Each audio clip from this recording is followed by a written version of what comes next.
नमस्कार दोस्तों, सत्यमेव जयते। मेरा नाम है संदीप। आप देख रहे हैं लाठी पॉलिटिक्स। तो आज अपन बात करने वाले हैं एसएससी के प्रोटेस्ट के बारे में। देखिए, मैं आपको एक बात बताऊं, ना मैं कोई एसएससी का एग्ज़ाम दे रहा हूं और ना कोई और सरकारी एग्ज़ाम दे रहा हूं। बट मुझे नहीं लगता कि इस टॉपिक के बारे में बात ना करने से इसका सलूशन निकलेगा कोई, क्योंकि मेरे आस-पास मैं खुद हालाँकि कोई एग्ज़ाम नहीं दे रहा, ना मैं किसी चीज़ की प्रिपरेशन कर रहा हूँ, बट मैं जिस सोसाइटी में रहता हूँ, वहाँ पे ऐसे बहुत सारे बच्चे हैं जो सरकारी एग्ज़ाम देने वाले हैं और जो दे भी रहे हैं, राइट? वो परेशान हो चुके हैं। ये जो एजुकेशन सिस्टम चल रहा है अपने देश में, इस चीज़ के बारे में सोच के, इस चीज़ को देखकर वो परेशान हो गए हैं। इतने साल उन्होंने मेहनत की है, राइट? एक कोई मैं मानता हूँ कि कोई भी बच्चा अगर किसी एग्ज़ाम के लिए प्रिपेयर करता है, चाहे वो सरकारी नौकरी नहीं हो, प्राइवेट भी कोई एग्ज़ाम होता है, तो वो कम से कम 2 साल के लिए तो उस चीज़ के लिए तैयारी करता ही करता है। और जबकि सरकारी एग्ज़ाम एक ऐसी चीज़ है, जो सरकार को अच्छे से कंडक्ट करवानी चाहिए, बट वो सरकार उस चीज़ के बारे में सोचती ही नहीं है। एक बच्चा 3-3 साल, 4-4 साल एक ही एग्ज़ाम के लिए प्रिपेयर करने के बाद, एग्ज़ाम जब कंडक्ट होता है, एग्ज़ाम कंडक्ट होने के पहले ही उस बच्चे को पता पड़ता है कि जो उसका सेंटर आ रहा है 500-500 किलोमीटर दूर। जो कश्मीर में रहता है बच्चा, उसका सेंटर आ रहा है नीचे कन्याकुमारी साउथ में, बैंगलोर में, और बैंगलोर की मेन सिटी में भी नहीं, किसी गाँव के अंदर जाके जहाँ खेत है, खलियान है, पता नहीं कहाँ जहाँ गोबर है, वहाँ पे उसका सेंटर आ रहा है।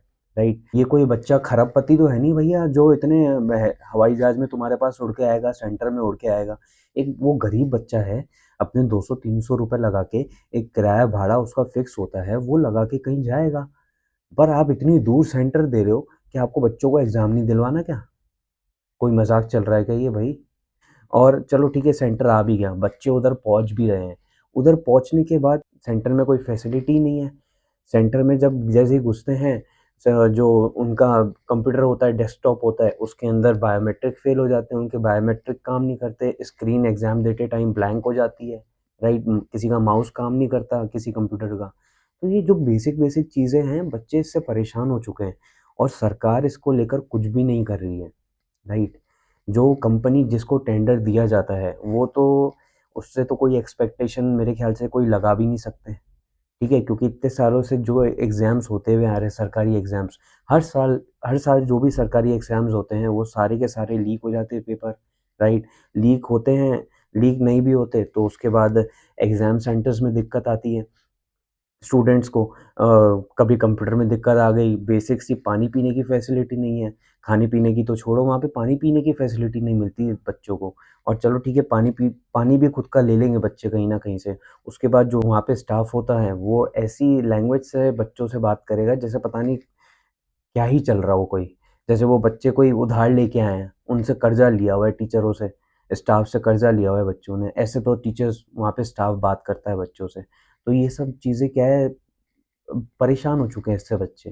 तो ये सब चीज़ें क्या है, लंबे समय तक चलेगी तो मेरे को नहीं लगता कि इस देश का भविष्य कोई आगे बहुत बेहतर होने वाला है।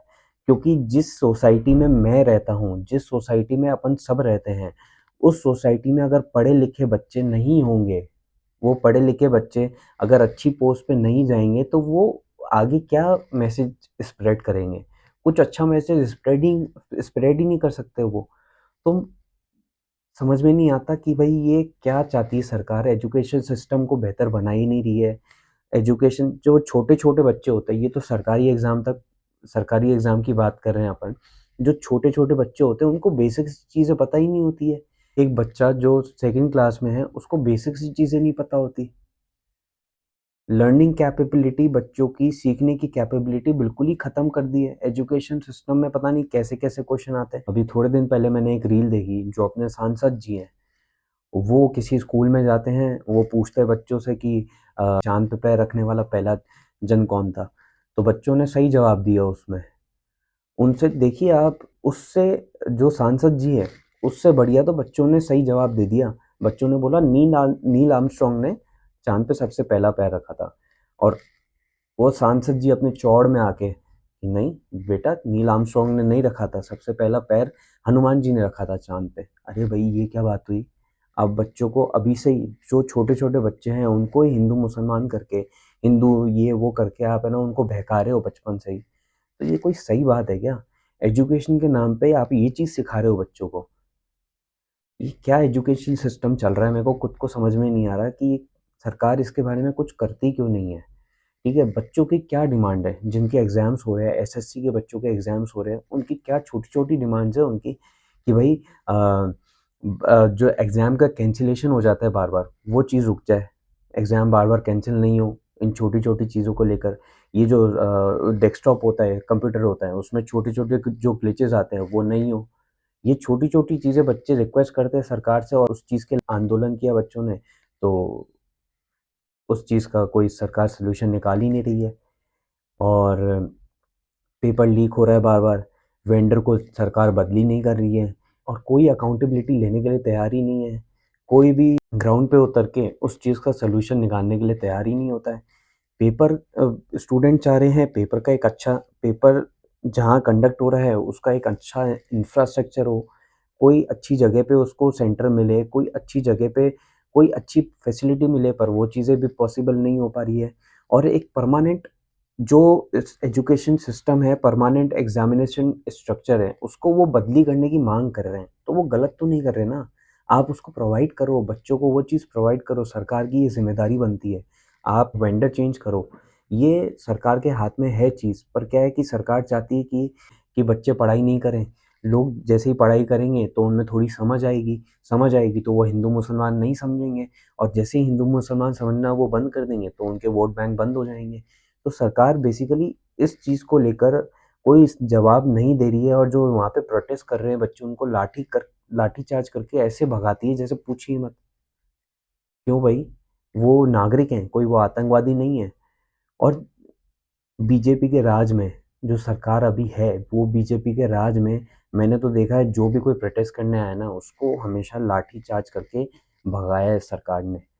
चाहे आप फार्मर्स का प्रोटेस्ट देख लीजिए, फार्मर्स का प्रोटेस्ट 2-3 साल चला, जितने भी साल चला, वो आज कहाँ है? कहीं भी नहीं है। सरकार ने कोई उनकी माँगें पूरी नहीं की। तो मुझे नहीं लगता कि भई ये एजुकेशन सिस्टम जो है, एग्ज़ामिनेशन का स्ट्रक्चर जो है, वो इतनी आसानी से सॉर्ट होने वाला है। जब तक मैं और आप आगे नहीं आएँगे इस बारे में बात करने के लिए।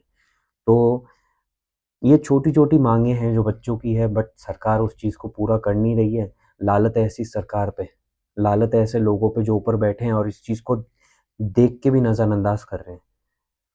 समझ में नहीं आता इस एजुकेशन सिस्टम का क्या होगा। मेरे को नहीं पता कि अपनी सोसाइटी आगे जाके कैसे दलदल में गिरने वाली है, क्या होने वाला है। बट मुझे जो अपना फ्यूचर है, वो यही दिखाई दे रहा है कि भई आगे फ्यूचर कोई एग्ज़ामिनेशन को लेकर और एक पढ़ाई को लेकर कोई सही होने वाला है। तो मेरी आपसे यही दरख्वास्त है जितना हो सके इन बच्चों का साथ दीजिए, जितना हो सके आगे सरकार को एजुकेशन सिस्टम चेंज करने के लिए आप फ़ोर्स कीजिए। जब तक एजुकेशन सिस्टम अपना अच्छा नहीं होगा तो अपने देश की तरक्की नहीं होगी। अपना देश समझदार नहीं बनेगा, अपना देश चाइना, अमेरिका से कम्पीट कभी भी ज़िंदगी में नहीं कर सकेगा। आज अपन विज़न 2047, 2050, 2097 कितना भी विज़न लेके चल लें, पर विज़न अपना तब तक अच्छा नहीं होगा जब तक वो एजुकेशन उनको नहीं मिलेगा तब तक अपना देश कभी भी आगे नहीं बढ़ सकता। मेरे को नहीं लगता कि एजुकेशन के बिना अपना कोई और फ्यूचर है। क्योंकि अभी जो इंडिया का वातावरण है, मुझे नहीं लगता कि भई इंडिया अभी कहीं स्टैंड करता है पूरे वर्ल्ड में, right? According to information, according to basic चीज़ें, इंडिया अपना कहीं स्टैंड नहीं करता as compare to America, as compare to China, as compare to Japan. कहीं अपना इंडिया स्टैंड नहीं करता और वो कैसे इंडिया अपना उनसे कम्पीट करेगा, जब उस इंडिया के लोगों को एजुकेशन अच्छा मिलेगा, तभी इंडिया आगे बढ़ पाएगा। धन्यवाद।